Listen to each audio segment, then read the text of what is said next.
background is that I taught for 3 years inside Monroe as a volunteer through the organization called University Beyond Bars. More recently, I earned tenure at Green River Community College, where I teach primarily integrated reading and writing, which is a developmental pre-college level class, and I teach the research course also. And I have a lot of experience with instructional design and sort of navigating, managing courses in Canvas.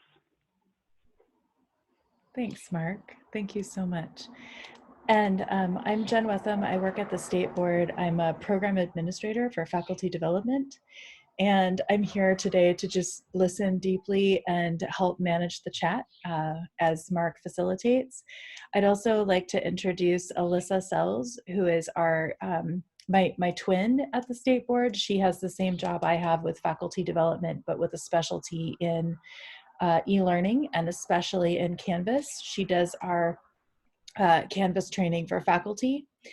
And also I'd like to introduce Jeff Kane, who also works at the State Board.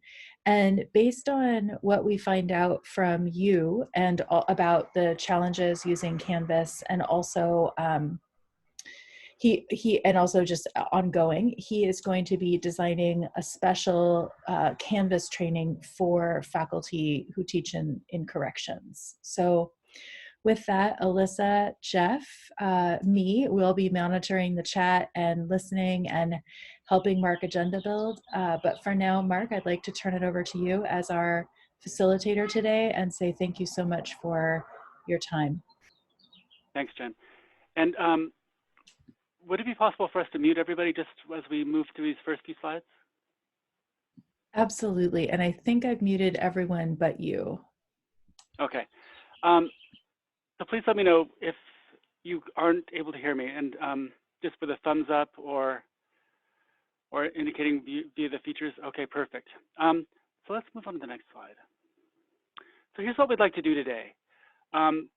As I understand it, the State Board has a number of sort of communities of practice around the state, sort of working with specific populations of teachers. And so this is our problems of practice for corrections faculty during COVID-19. And we've identified 3 questions that we wanted to sort of ask and address today to see how we might move forward with a community of practice that would sort of best serve people who teach inside. So the questions are, for corrections faculty across Washington State, I apologize. What are the common problems, issues, questions, and challenges for corrections faculty across Washington State community college system that we can solve today in this meeting as faculty share, here's what I'm doing, or that are longer term that would maybe require more focus in future meetings. And so as we've mentioned, this is who we are, and we've sort of covered that, so I'll skip this slide.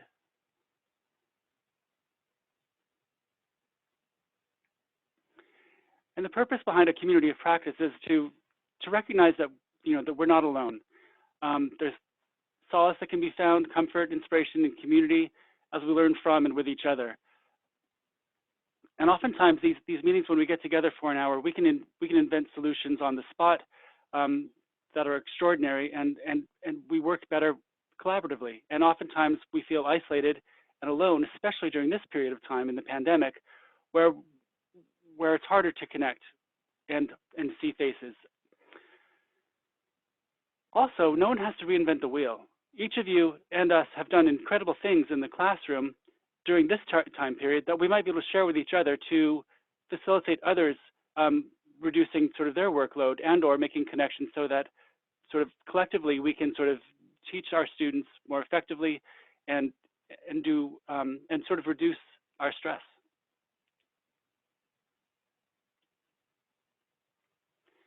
And so if you haven't already, I'd like for you to, in the chat, answer the question, what is the biggest concern, problem, issue, question, or challenge about teaching during the pandemic that keeps you awake at night?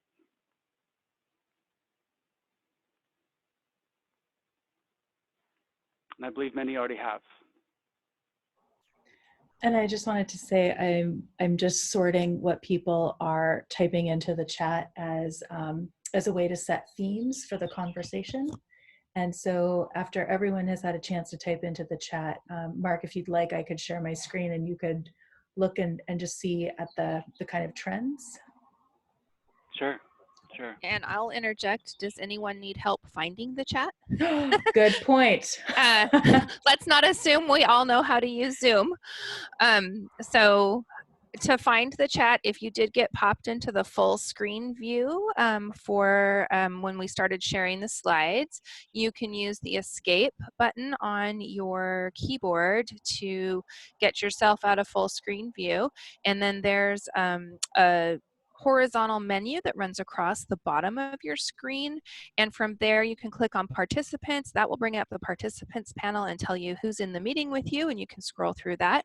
That usually pops to the right hand upper side of the monitor. And then if you go to your more options, if you're not seeing it just out on the menu, there's 3 little dots that say more. The chat feature is usually hidden in there, and if you click on that one, that'll bring up the chat area for you, and that usually goes to the bottom right corner of the screen. Thanks, Alyssa. And I'm almost done synthesizing what folks have typed into the chat. So if you haven't had a chance to type into the chat yet, just go right ahead and do that.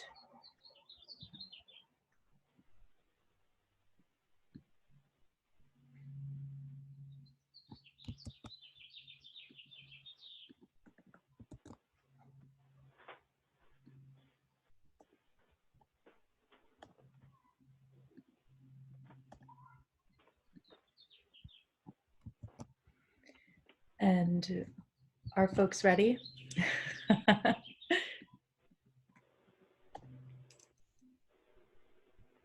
All right. Jen, do you want me to sort of stop screen sharing and pass it over to you? Yeah, actually, I think I might be able to. I think I might be able to just share my screen. So let me just do that real quick. I'm just sorry. I just wanted to kind of type it up and. Okay, so here we go. Just checking. Okay, I've got everything. Sharing my screen. Okay, so survey says, so it looks like there are a lot of people there's 4 of you who have concerns around GED testing. And then it looks like, and for me not being uber familiar, I can't tell, I don't know if this is a second item or related to the GED testing, but it's hard to motivate when we can't test, completion of assignments when not testing. So 3 people had kind of questions around that. 4 people, lack of face-to-face, getting back into the classroom, maintaining student progress in absence of physically seeing our students. And now that I'm looking at that, I feel like that one also could go up, maybe up here. And people yearning to be able to work in person with their students. One person, right, only able to do paper packets, no Canvas for us right now and no internet. One of you wrote easing the anxiety of students, which I think is a big deal. That's a huge one. And also with lack of internet at the prisons, our students continue to be at a disadvantage and don't have the same support. We struggle with research as our resources are outdated. I typically bring in articles they need for research, and now they don't even have that. Item 22, which is on the COVID plan, and so that one might need a little unpacking. I'm not quite sure what that one means, but I'm interested to find out. And one person wrote, not having a job if we aren't able to get back into the classroom. So thank you for sharing those. And Mark, I'm gonna turn it back over to you.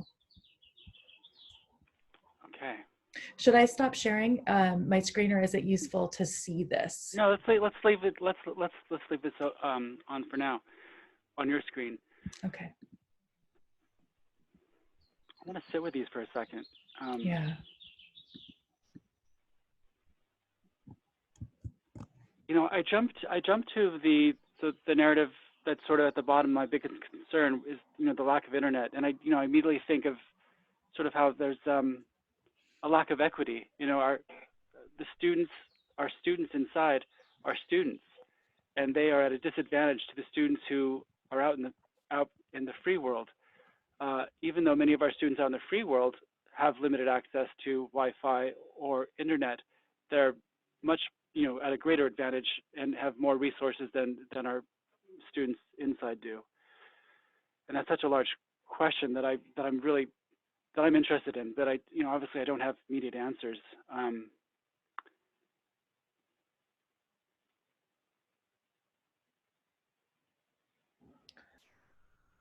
Mark, if I may, one thing that I am kind of interested in is possibly if we pick the first topic, possibly a few folks could take the mic and just speak to that topic.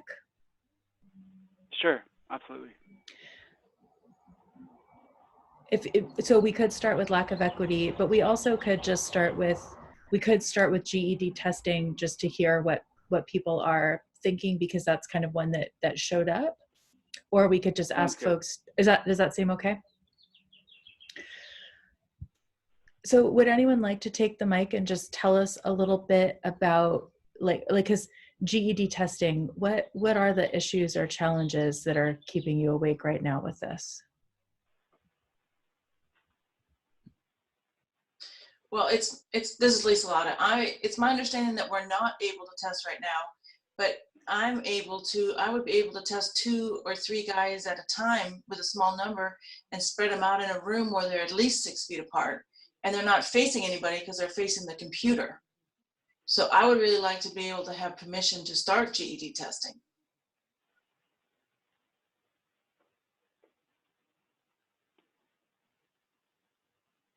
And so I'm curious, it sounds as if, like, at least for a period of time, you were able to, but not everyone is. And so even across institutions, there's perhaps not the same information, or? The capability of testing, but it's my understanding that we're not allowed to test. Am I misunderstanding that? Hey, Mark, this is Pat Love. I might be able to add just some pieces of this if it's helpful at all.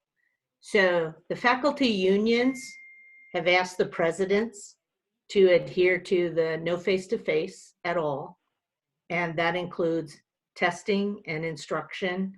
And at your facility, you had a creative dean who did a creative thing. And then it was discovered, her creativity, and she was shut down. So the faculty unions have talked to the presidents, and they've at this point asked for no face-to-face in testing or instruction, or consultation. That's what you were doing, having consultation. And so okay. People can do what they want, but it will be definitely against the directive of the unions, the presidents, and the governor. Well, and I don't want to break any rules, but when do you think we'll be able to start testing again? No real idea. We continue to talk to the governor. You know, we had a new situation with our vocational programs where we crosswalked what was available on campuses and essential jobs and got approval for a host of programs to go back with a 26-point plan. We identified many programs in the Department of Corrections in our education and thought we were going back, but there was an issue around taking temperatures. And one of the 26 points is temperatures either have to be taken by the teacher on campus. They have to verify either that a student doesn't have a temperature of over 100.4, or they have to ask the student to say that they took their temperature at home before they came here. Unfortunately, our students don't have thermometers. And again, it was a faculty union issue, which rightfully it's true in a lot of environments. They're like, we're not medical personnel. And DOC, frankly, doesn't want temperatures taken inside the facility because one, it highlights a handful of people who the optics are that it looks like they're suspected of COVID and they are physically in danger then. And if we're taking them, it gives the appearance that education is thinking we're bringing it in and it puts our faculty at risk. And so, you know, in a correctional environment, it's just totally different. So we are working with the Department of Health to ask for that restriction to be removed, given that our population's monitored 24/7. If someone in population feels ill, they quickly run and tell somebody. And if they don't, somebody usually beats the hell out of them. And then we know that's what the assault was about. So, you know, there's a system in place medically and then informally in the population that really puts you in a good position, better than your campus faculty, because your campus faculty are taking the word of people on the street who, I don't know what they could say, you know, not, you know, just, you know what I'm saying. So we're working with the governor's office, working with the Department of Health. We're hoping that the stay home order gets lifted on June 1st. Once the stay home order is lifted, the presidents have agreed to go to face-to-face social distancing. But, you know, that changes every day. And I've asked for a new meeting with the presidents as we get closer to finding out what's going on June 1st. Because, you know, now we have these phase systems. So that phase system is also going to be an overlay in play for us. So everybody's trying, but I'd be lying if I didn't say to you that I don't think corrections is at the forefront of any of those conversations outside of the state board. Pat, thank you for Pat, weighing in. Pat, Oh, sorry, go ahead, Mark. Mark, sorry. Sorry, I was muted there briefly. A follow-up question, Pat. I'm curious. I know that I was just at Green River, or listening to Green River's sort of plans for their sort of phased sort of approach to various programs on campus. And I wonder if there could be, as you sort of mentioned, a crosswalk for something such as GED testing, so that when say, in the free world, if on a campus students in welding can meet at a safe distance, if that same process could happen for something such as like GED testing.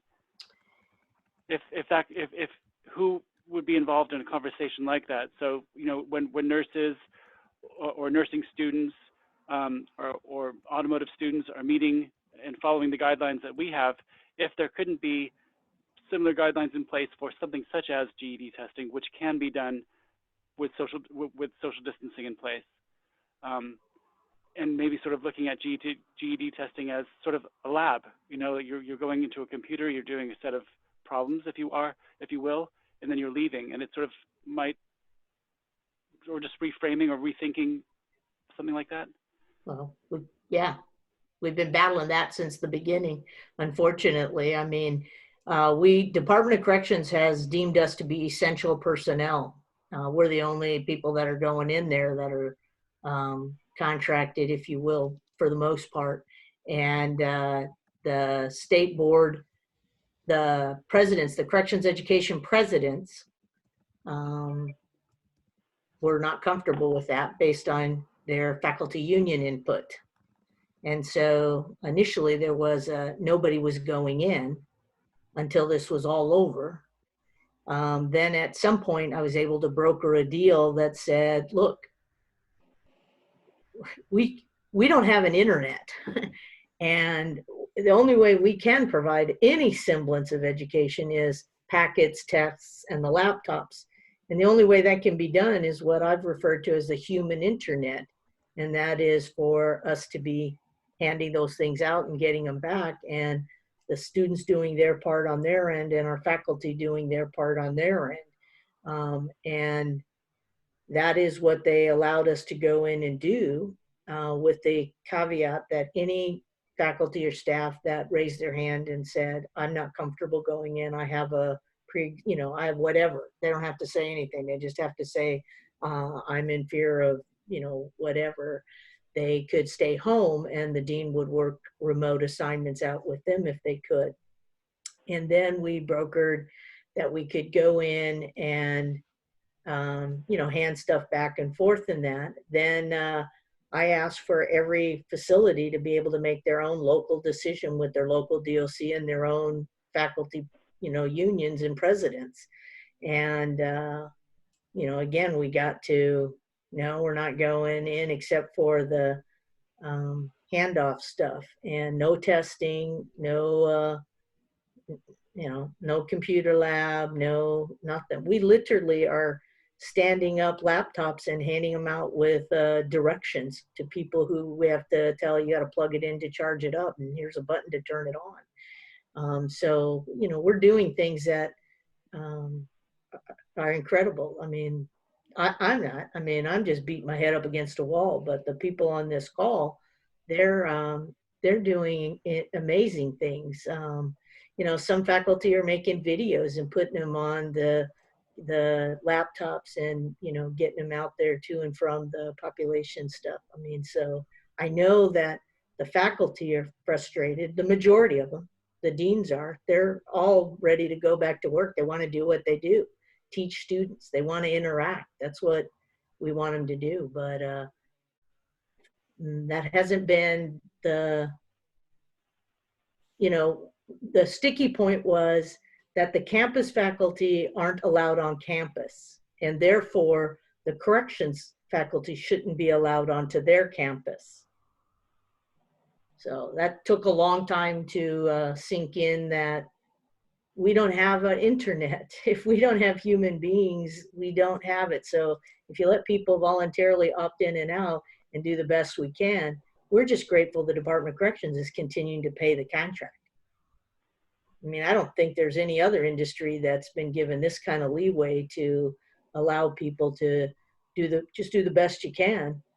And some people are working probably double shifts, and others are, there isn't much to do, not to their fault. You know, they may have kids at home, they may have elderly people to take care of, they may have curriculum that only goes so far academically, and but everybody's still getting paid the same rate. So right now we're just glad that's happening while I'm beating my head up against the wall.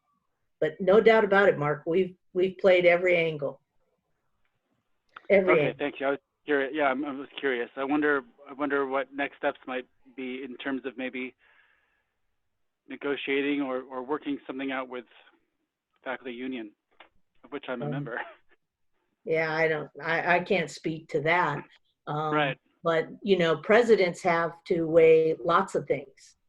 You know, Absolutely. student issues, the Department of Corrections security issues, their own bargaining, you know, things, and those are all legitimate interests that presidents have to weigh, and then collectively they have to come to some agreements in that. And you know, I just sent a thing off again this morning saying I just want to be really clear about how ridiculous this is going to look.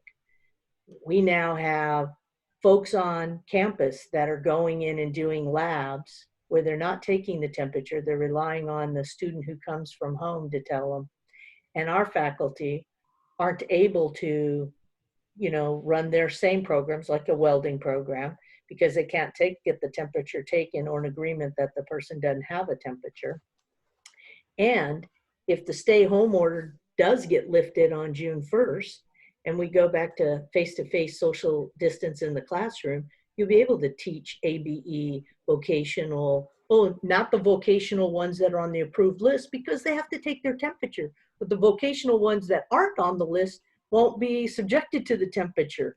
So they'll get to go in and do, you know, it's just a bastardized system when we have the colleagues of the people that are on the line now, their counterparts that aren't college hired employees.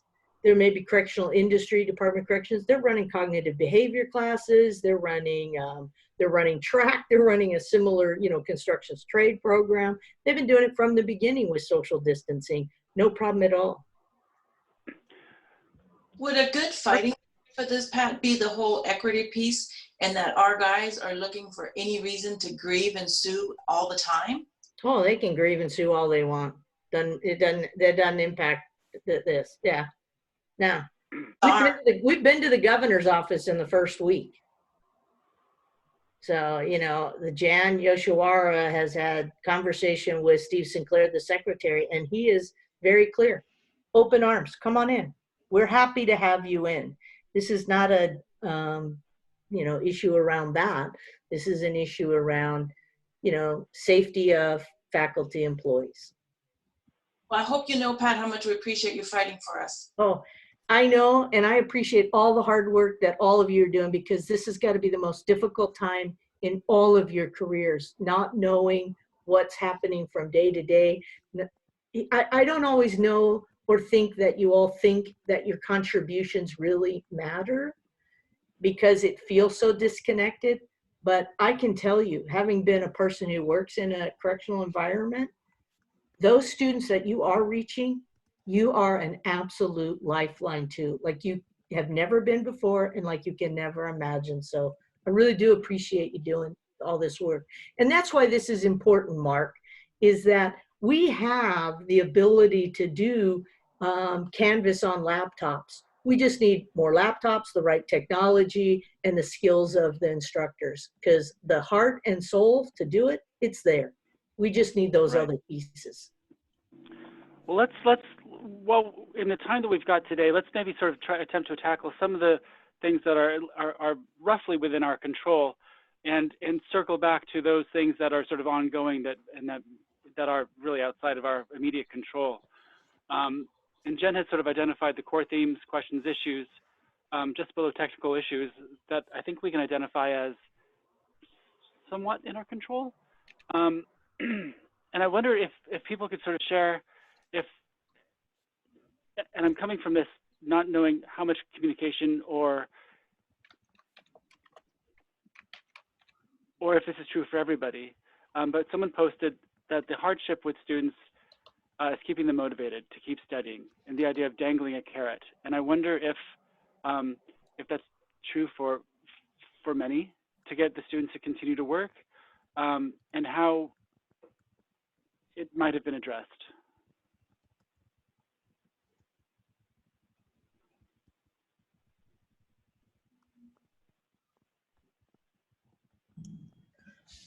This is Lori Pine from WCC. To your question, we used really everything we had at our disposal. Kiosk messaging students, trying to stay in touch with them every week via kiosk message, in addition to them receiving a packet. And you always write notes in your packets, something to keep them motivated, in addition to providing just the work that they needed and requested. But, for some of them it was really hard to reach. There were some of them that weren't going to do anything. And that was pretty easy to identify up front, of course, because they were the least responsive. But there were a lot that did, and we're very grateful. And then, of course, for me, my students in my classes, I lost a number of them because they were in the rapid reentry program. And so many of them they were on their last test, and I'm happy for them that they're leaving, but at the same time, they were a breath away from getting their GED. So that was kind of tough. But the kiosk message, is that through JPay, just so I can understand, or is that similar to JPay, the kiosk messaging? No, the kiosk, different system. They have to log in, and it's probably in the area where the CO booth is. And there's a couple little kiosks to log into. It's separate from JPay. It's the actual DOC kiosk system. So DOC made arrangements for our folks to be able to VPN into the DOC system to some extent. That includes kiosk messaging with population. We can't use the JPEG because the guys would have to pay for the messages we send them. And I think a lot of them really did appreciate the personal interaction. I mean, the messages were specific to them. I know you're doing this and you're working on this, and it's what we'd done before it started. So, it was a good way to stay connected. I had asked our dean, and we've talked about this in our staff meetings, about the possibility of being able to virtually connect with our students, because they're doing virtual visits. They were doing virtual psych type counseling appointments, because there were certain services that were being offered at the facility that couldn't be done face to face. And so, if we could piggyback, Pat, I don't even know if it's possible, but it just seemed logical that if there was already a location and a place where that was happening, maybe we could rent some space, so to speak, so that we had that one-on-one time to actually, be face to face and virtually interact in real time to talk about their real problems, to have their homework in front of them, for me to have my little whiteboard on my camera, which could easily be done from our homes. And I think that would go a long way to keeping them on track, keeping them motivated, and just for morale. Absolutely. So I'm right still on the money. I can tell you, we said at the same thing. I said, hey, if you're teledocing, if they're visiting, we ought to be able to get into that and do it as well. The problem was we needed to have DOC IT set that stuff up and make that happen. And they went from handling, I don't know, 10,000 requests a week to 100,000 requests a week. And we're so far on the low on that list right now because they're trying to still get their employees and the business of work being done when so many people are Well, and the guys, it's my understanding too that there's only so many units for the guys to video visit, and with them not having face-to-face visits with their families, the increase in those video visits is way up also. So I don't know that there's even a video visit place that we could use because it's already being used. There are, we can make that happen. We could? Oh, that'd be awesome. Yeah, but awesome. DOC, their IT can't get to it. Yeah. Can I also just go back to the JPay question? Because I understand that with JPay, someone who sends a message can sort of check a box so that the response from the student or the person inside is paid for. And I wonder if through SBCTC or through the generosity of JPay, which makes a heck of a lot of money off of people inside, if they couldn't sort of set up something such as that, where instructors can reach someone through JPay and check that box so that the response to the teacher is covered. That seems like that would be an easy fix for a system that's already in place. It would maybe require JPay to be gracious and maybe provide sort of free JPay accounts or X number of emails between instructor and students, but is that something that is feasible? Or DOC doesn't want us using JPay. And I know some people have been using JPay, some of my navigators do and some other folks, and DOC is not happy with that. They got breached on JPay. They're not in favor of us.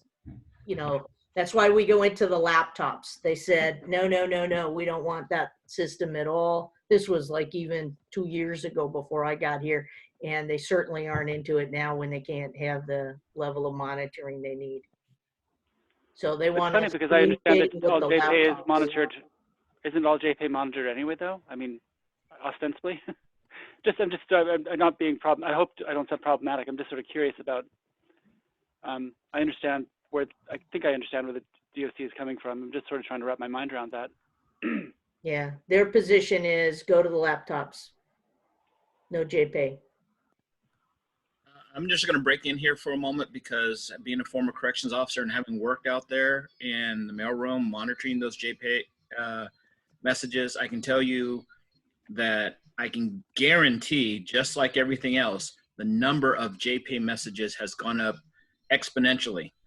And when you only have 2 or 3 individuals out there sifting through that and monitoring that, adding more JPay messages is just some place that DOC is just not willing to go. Mm-hmm.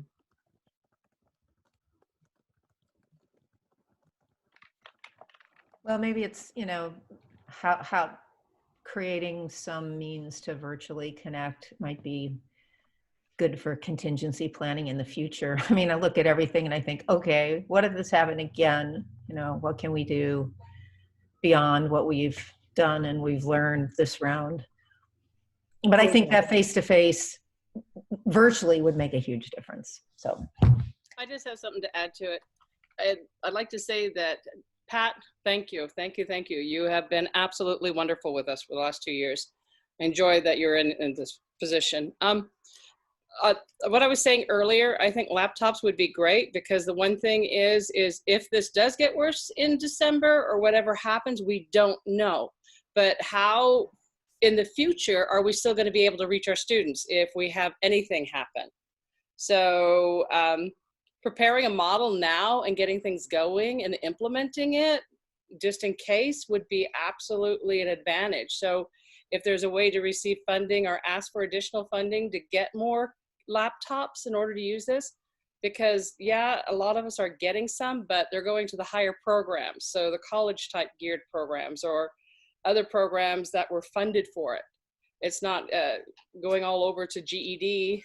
They're not getting it. High School 21, it does have some, but not everybody. But at least if the inmate can take it back to the cell, I do understand break, and I do understand some people can manipulate it. But the thing is, if they're signing something, a waiver that would turn around and hold them accountable legally for maybe a strong fraction where they're, you know, 557 or whatever, if they do anything damage to it, the thing is, at least if they have one in their unit, they could be accountable that they have to do an assignment. So that way, if you have to pick it up once a week, you can turn around, download it, and correct and do the, you know, the corrections on your own time. And that way they have assignments that they can keep plodding along in the computer.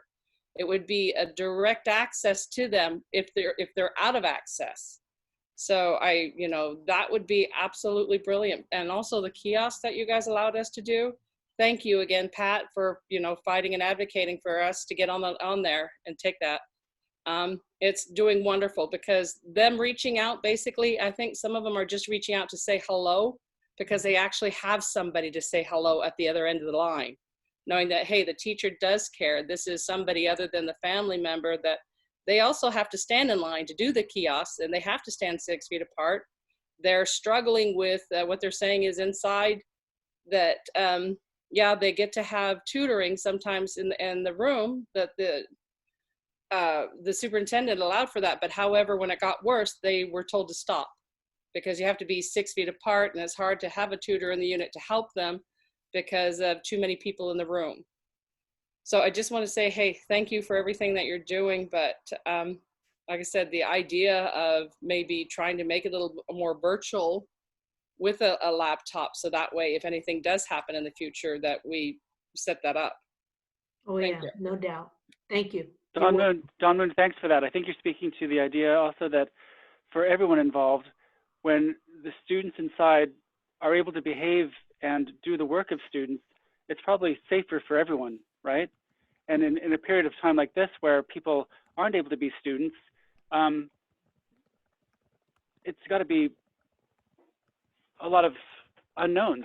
And the more we could do and facilitate students being students again, would be beneficial.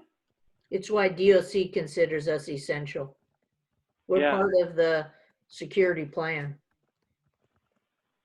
It's nice to hear. But you're doing it with like your hand tied behind your back and with only 3 fingers on the other hand. Right. I mean, it'd be easy for me to get swallowed up in that, but I meet with state and federal directors every week, and I got to tell you, Yeah. we're in the top 5 in the nation. Other people don't have laptops. All they have is packets, and some of them aren't going in at all. Some of them are mailing them in. It's like, you know, Loretta and I listen on those calls, and I try to put my face off the screen because I'm just going, what? So we may have a hand tied behind our back, but man, I got the best people doing the best work. Absolutely. I want to circle back to maybe what is within our control, and maybe others who have been able to manage some of the questions that are on this document that Jen is monitoring.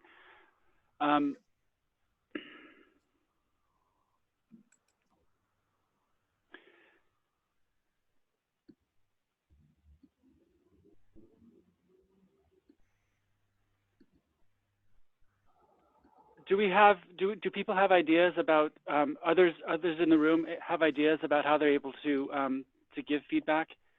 I know that was something that Lance raised, that he's able to sort of turn in grades via a spreadsheet, but he's not able to give substantive feedback. Are others able to sort of share documents with their students through some means?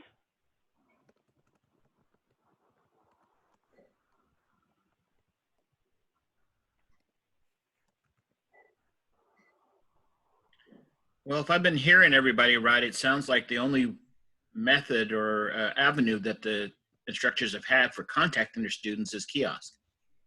And Yeah. there's only so much information you can give them over a kiosk message.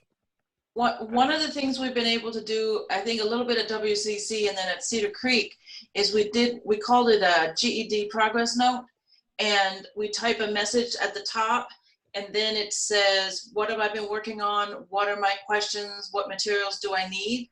And so then when I look at that, I can see, oh, so-and-so needs a calculator, so I can send them a calculator. And then those notes I can actually take to the unit and they can put them in their mailboxes. And so that's been really helpful. And I've been putting, one of the guys made a comment a few months back that he liked Chinese proverbs. So I've been putting positive Chinese proverbs on a different one every week. And I just do that progress note every week.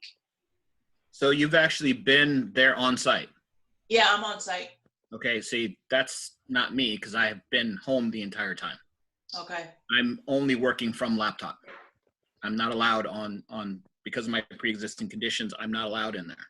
Hey, Lance. Yes. I know I've heard this before where you can send an email to a coworker or somebody on staff at your facility and they'll print them and they'll get them out to the population as well.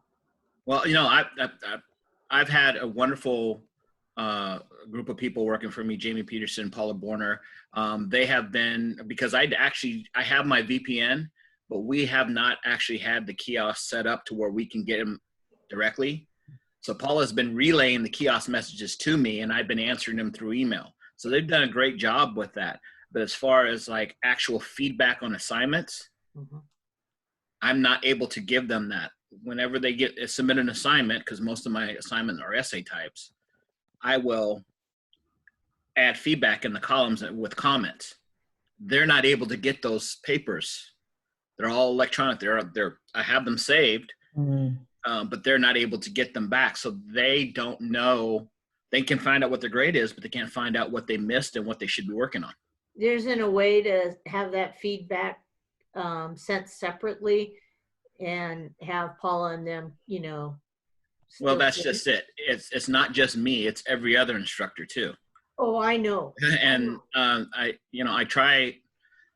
They've got their own jobs to do, so I'm trying not to overload them with everything. And again, they have been wonderful as far as getting this, but I'm just trying not to put too much on them. They've got so much other stuff going on.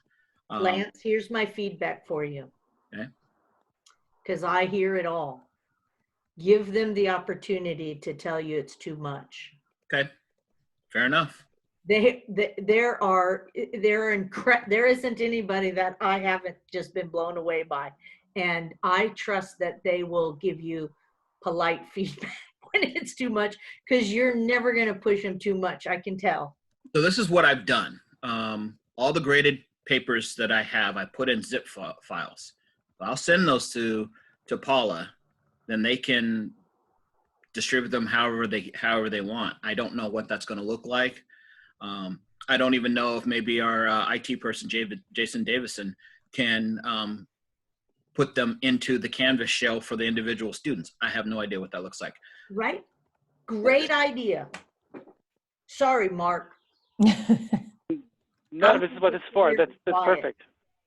That's perfect. One of the things that we talked about, myself and Mike Cornwell, who is the human services instructor at Stafford Creek, is if we had a computer inside the facility with a secure, dedicated internet access, where it went directly to, like the library at Grace Harbor College, and that's the only place that it could go. Yeah. But we could link to the library computer to enter into our system through there. It's the only portal in or out. Right. Like a VPN to that. We've been asking that for over a year. Because it makes sense. It does make sense. The problem here is Washington Tech, that oversees all state agencies. They're like, oh, hell no. Hell no. And I can understand that because of, I see our IT people. I used to work security at our college before I became an instructor. So I go into our IT room and they've got a monitor about the size of the wall that's doing nothing but showing you where all the IT breaches are. I mean, it's incredible to watch how many of them are happening every second of every day. So they're looking at it from a straight security standpoint. I get that as being a former security person. I don't know that if we did that, there would be any way to keep from having some type of breach. As soon as we plug one hole, another one would open up. So I get why they say that. I just think that it's something we should be working toward. Mhm.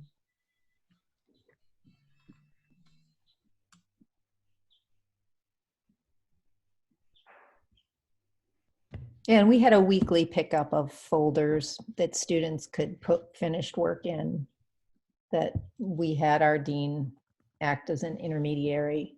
And so that helped. So we were able to exchange materials on a weekly basis in addition to supporting with kiosks. Not ideal, but at least it got something out to our students. And, as Lisa Latta said too, it's kind of, had an opportunity to add additional things, conversations that we have in class when we talk about, 3 branches of government and stuff. And there's so many open source resources now and resources that didn't used to be, but because of this, they were free. And so there were things available that I could print out and include in those folders for supplemental materials that were more than just, do this page in your book or something. Creativity. Given that we're sort of at a 15 minutes till 4 o'clock point, and I wondered if we might sort of think about next steps. And Jen and Alyssa, I ask you to step in here as you see fit, but what we might sort of plan for maybe a next conversation, and what individuals who, such myself or Jen and others at SBCTC, how we might sort of look or work to address some of the issues that have been raised, so that maybe if we have a follow-up meeting, we might be able to sort of come back with some answers.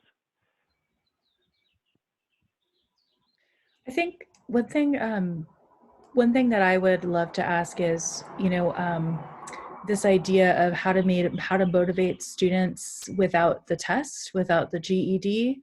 It sounds like there's a lot, like what I've been hearing is there's a lot of extrinsic motivators like the GED test, like these things. But there's also a lot of intrinsic motivators, like telling your teacher, I love Chinese proverbs, and then having your teacher listen to you and respond and send you things. And that is a very intrinsic motivator. And so I guess and I guess I'm thinking about this last conversation about the 3 branches of government and open source resources, and that there is a lot available right now that wasn't, and just that notion of what does a good assignment look like that's more than just do this page in your book because it's going to be on the test. And so I think one thing that Alyssa and I have been working with other faculty members is, in a time when student attention is captivated by other things, how could we work together to make really, really good assignments and really, really good activities, or just to cultivate that kind of intrinsic motivation?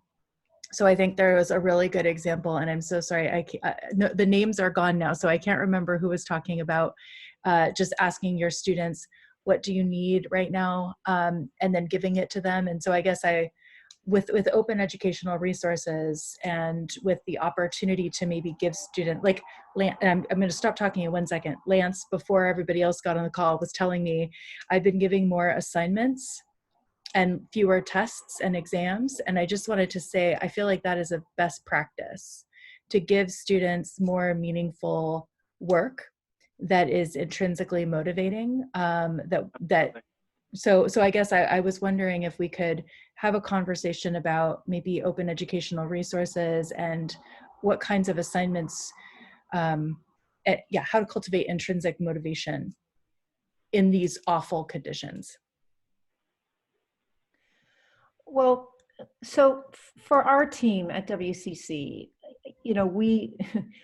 it's always obvious what you can't do. So we have looked at what we could do, right? Because Oh, you can't do this, you can't do this, you can't do this. So just letting our students and even the administration at our prison know that, hey, we're still interested in our students. We just can't work as we are used to. And so we got boxes of books to bring to the facility. We gathered those. We're having a writing contest.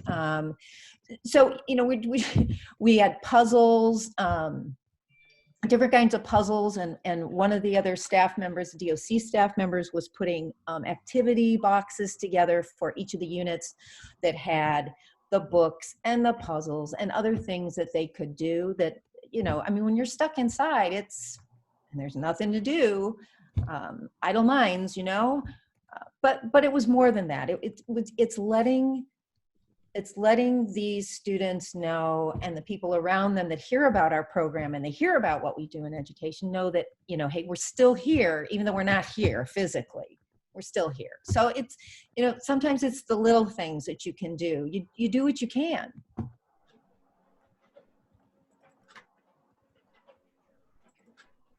I just want to say, as a writing teacher, how much I love the idea of a writing contest. That seems like those are all beautiful examples of it. It's absolutely beautiful. Thank you so much.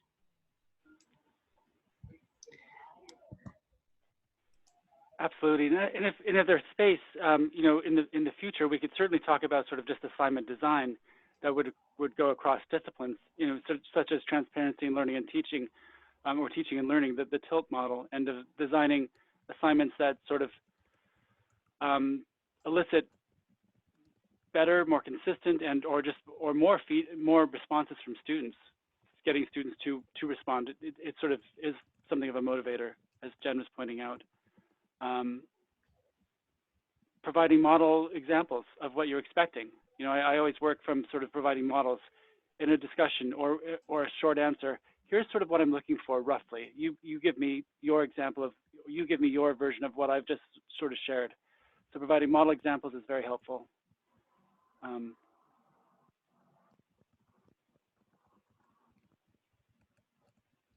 I know that it doesn't sound like the most exciting thing, but what I think those of us who have found, like, doing assignment design with the TILT framework and then having people look at your assignment and give you feedback, it's actually very exciting. I know that on a Friday afternoon talking about assignments does not sound exciting, but it really is.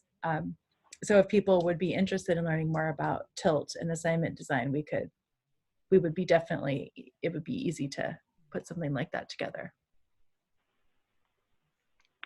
And Jen, I think one of the last questions on the slides was whether it was worth doing asynchronous sort of communication through Canvas, Yes. or having follow-up meetings. So I wanted to maybe sort of just address that and take everyone's I pulse. didn't do that. It was my bad. We could do a combination of both. I will stop sharing and I'll let you, share your screen. And actually, and I'm sorry, I didn't see the chat while we were talking. So, so if people want to type into the chat responses to these questions, or just say that, I'm going to add what I see in the chat to the notes. And I could imagine doing some with the notes. Yeah, you were. I think I could imagine sort of us doing a little bit of both. Certainly, we could sort of share examples of the TILT model for assignment design. People could share a few assignments that they typically are sharing with their students, and I'd be willing to help tweak them to make them sort of more either accessible or more tilted, as it were. And we could have a future meeting where we continue to talk and strategize and share ideas.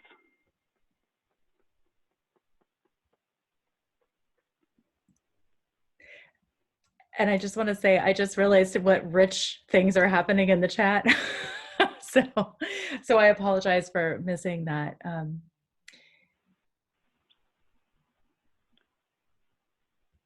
And yes, I will send everyone the notes. Okay. And so Jen, what given people's feedback, are we looking at 2 weeks out, 1 week out? What has been sort of typical of the communities of practice? Most groups prefer to meet every other week. And then we also have created a Canvas shell for them to share assignments, to kind of share what people are doing, just to, and just to share resources. And so if people are interested in kind of seeing what other people are doing in Canvas, we were thinking that that might be a place for people to share. Like Lance, I know you said you have some assignments that you've been doing, and so possibly sharing those with other people so that people don't have to reinvent the wheel by themselves. Yeah, a lot of them are just situations, situations that come up in business, and they have to think about what they would do if they were in that person's shoes. Yeah, this seems great. So I see Lori wrote in the chat, would love more sharing. And Lori, actually, can I ask you a quick question? What kinds of things would you like to have shared with you? Like what are you hungry for, or what would you like to see? Well, I'm always interested in what other instructors are doing in other facilities, because we're all working towards the same goal. We want to provide the best service we can to our students. But maybe somebody's got some great ideas about something that we never even considered. I think sometimes when you get used to your own system in the place where you are, it's good every now and then to step outside your box and see what you can incorporate from somebody else. So I'm always open to learning more about what others are doing in their programs. It just helps us all be better, and it helps our students. And Lori, I love this. And actually, I feel like you just described communities of practice so beautifully, because I think teachers really do want to hear what other teachers are doing. And so often our work is siloed from each other, like we do our work alone in isolation. And it can be so refreshing to just hear what other people are doing. I am seeing some things in the chat, and they are very excellent. This is my Friday COVID brain. They are so very excellent. So J.H. Cooper wrote, I got a notice of this meeting today. Is this for GED or high school plus or both? And actually, this is right now a big y'all come for all corrections faculty. And so we will be sending you another email. And so I think if you would like to be communicated about future meetings, if you'd like to get a recording of this meeting, if you'd like to get the chat, if you'd like to get the meeting minutes, all the things, all the fun things, please write your email into the chat just to be sure that I have it. So we can make sure that we stay in touch with you. And Carly wrote, Carly, you've been writing some really great things into the chat. Carly wrote, I think having more specific groups so that sharing is relevant and conversations are much more specific. When I was looking at that, at the list of people's, what they're teaching, I think that's a great idea. So we can absolutely do that. We can actually have smaller groups meet so people can share.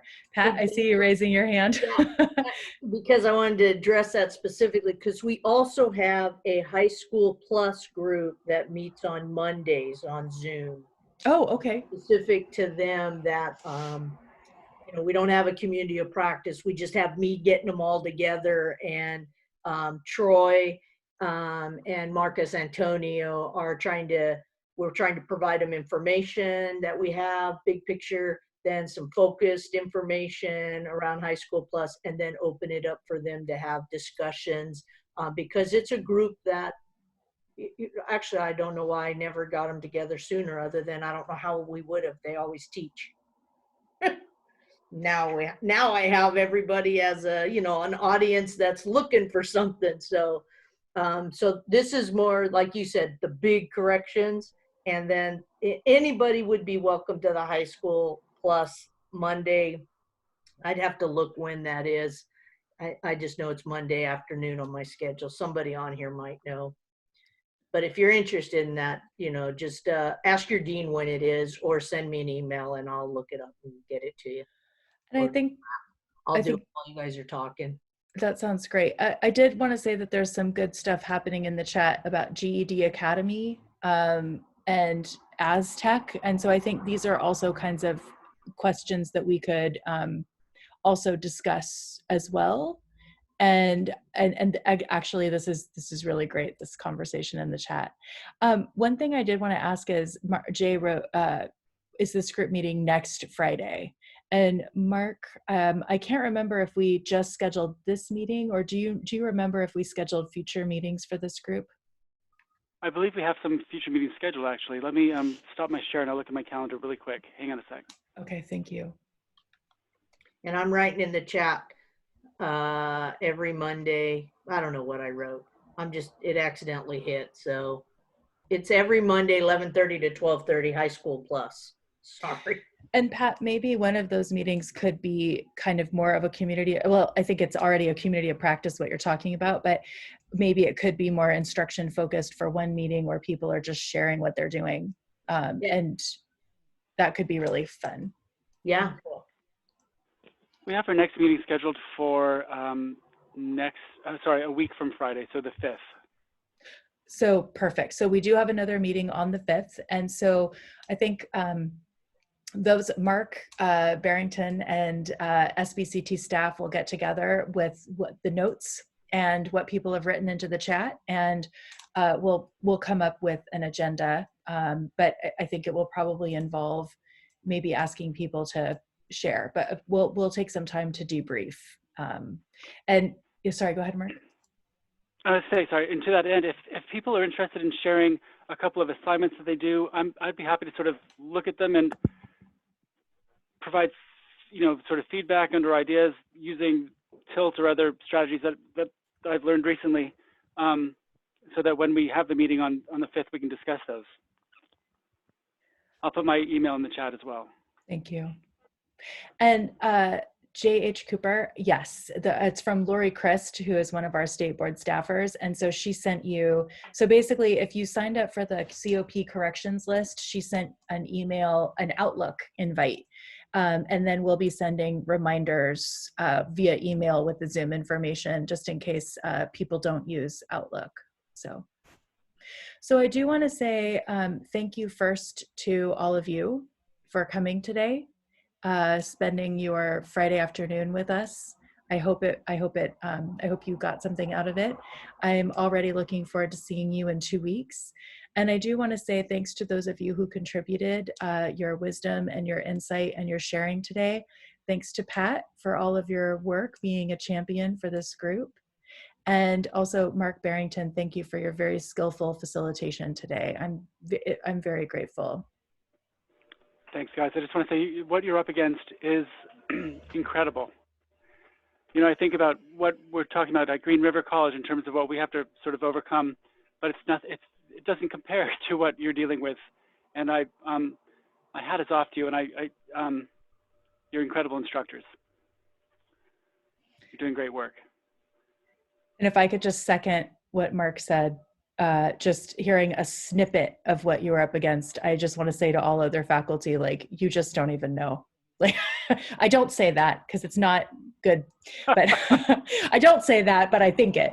So thanks everyone. And Carly wrote, hang in there. So, and also, so if you get ideas, like as you're sifting through and you're like, hey, I wish I had said this, send it to Mark Barrington, and we'll digest that and add it to the agenda for next week, or for 2 weeks from now. Take care, everyone. Be safe.